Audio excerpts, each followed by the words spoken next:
Hello guys, आज मैं आपको बताऊंगा सबसे ज़्यादा फैलने वाली बीमारी टाइफाइड के बारे में, जिसको लोकली भाषा में मोतीजरा बोलते हैं, कहीं कहीं पर भी इसको निकाला भी बोलते हैं। तो मैं बात करूंगा टाइफाइड क्या है, टाइफाइड कैसे फैलता है, टाइफाइड के क्या लक्षण होते हैं और टाइफाइड के अगर लक्षण आ रहे हैं तो कौन कौन सी जांचें करवानी हैं। इसके अलावा टाइफाइड से कैसे बचा जा सकता है और टाइफाइड अगर हो गया है तो उसका क्या ट्रीटमेंट है। तो वीडियो लास्ट तक ज़रूर देखिएगा। सबसे पहले बात करते हैं टाइफाइड क्या है। टाइफाइड एक बैक्टीरियल इन्फेक्शन है जो साल्मोनेला टाइफी और salmonella paratyphi A and B bacteria से फैलता है। ये जो बैक्टीरिया होता है मुख्यतः गंदी जगह पर, नाले, कीचड़, वहाँ पर पाया जाता है और वहाँ पर जो मक्खियाँ बैठती है उनके द्वारा वो बैक्टीरिया भोजन और पानी के ऊपर चला जाता है और जो पानी खुला होता है और जो खुला भोजन होता है उसको हम करते हैं तो उसके माध्यम से ये बैक्टीरिया हमारे शरीर के अंदर पहुँच जाता है और टाइफाइड हो जाता है।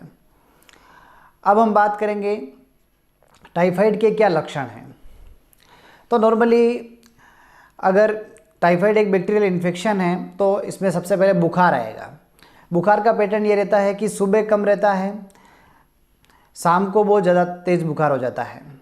इसके अलावा इसमें मुख्यतः हमारी आंतें काफ़ी ज़्यादा इफ़ेक्ट होती है, दस्त लग सकती है, कॉन्स्टिपेशन होगा, पेट में दर्द होगा, बहुत ज़्यादा कमजोरी महसूस होगी, सिर दर्द करेगा, चक्कर आएंगे। ये कुछ लक्षण हैं जो टाइफाइड के अंदर दिखाई देते हैं।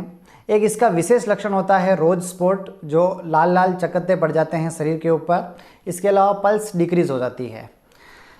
अब टाइफाइड के अगर ये लक्षण अगर आपको दिखाई दे रहे हैं तो आपको कौन कौन सी जांचें करवानी है। तो इसके लिए जांचों के लिए मेनली विडाल टेस्ट होता है जो सब जगह अवेलेबल होता है। विडाल टेस्ट आजकल हर जगह उपलब्ध है, लेकिन विडाल टेस्ट इसके लिए सफिशिएंट जांच नहीं है, उसमें कंफर्म पता नहीं चलता है कि टाइफाइड है या नहीं है।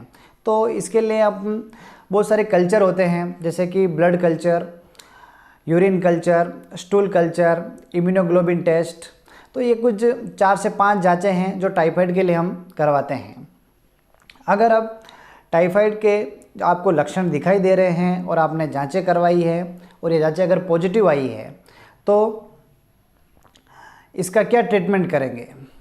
तो जो मैं ट्रीटमेंट बता रहा हूँ ये ट्रीटमेंट एक मेडिकल स्टूडेंट के नॉलेज के लिए हैं, नहीं कि आप सेल्फ मेरे बताए हुए ट्रीटमेंट का यूज़ करें। जब भी आपको ये लक्षण दिखाई देते हैं टाइफाइड के और जांचें अगर पॉजिटिव आते हैं तो नज़दीकी फिजिशियन के पास जाइए और वहाँ से प्रॉपर ट्रीटमेंट लीजिए।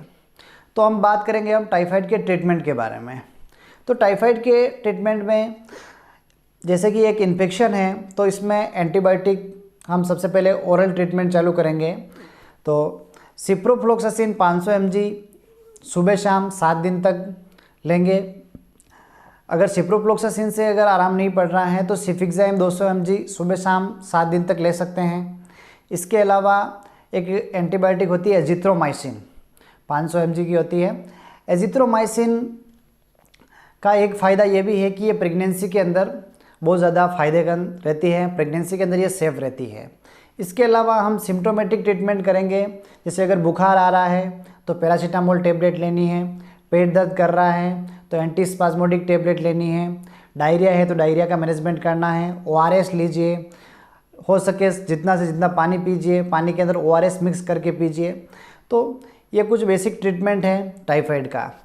अगर ये सब ट्रीटमेंट करने के बाद भी अगर टाइफाइड ठीक नहीं हो रहा है तो हमारे को IV ट्रीटमेंट, IV यानी इंट्रावेनस, मतलब नस के अंदर जो इंजेक्शन लगते हैं वो ट्रीटमेंट हमारे को चालू करना पड़ेगा। तो इसके लिए मेनली एक इंजेक्शन होता है सेफ्ट्रिक्सोन 1 ग्राम, जो 7 दिन तक सुबह शाम लगाना है। बहुत सारे डॉक्टर सेफ्ट्रिक्सोन प्लस साल्बेक्टम का कॉम्बिनेशन इंजेक्शन भी यूज़ करते हैं। इसमें जेंटामाइसिन, डेक्सोना, अलग अलग तरीके से जो भी डॉक्टर्स होते हैं वो अलग अलग ट्रीटमेंट इसमें करते हैं। तो इसका कोई फिक्स ट्रीटमेंट नहीं है, लेकिन बेसिकली ये नॉर्मल ट्रीटमेंट करने से ये 6 से 7 दिन के अंदर ठीक हो जाता है। तो आज हमने जाना कि टाइफाइड क्या है, ये कैसे फैलता है, इसके क्या लक्षण हैं और इसका क्या ट्रीटमेंट है। आज बस इतना ही दोस्तों, जय हिंद।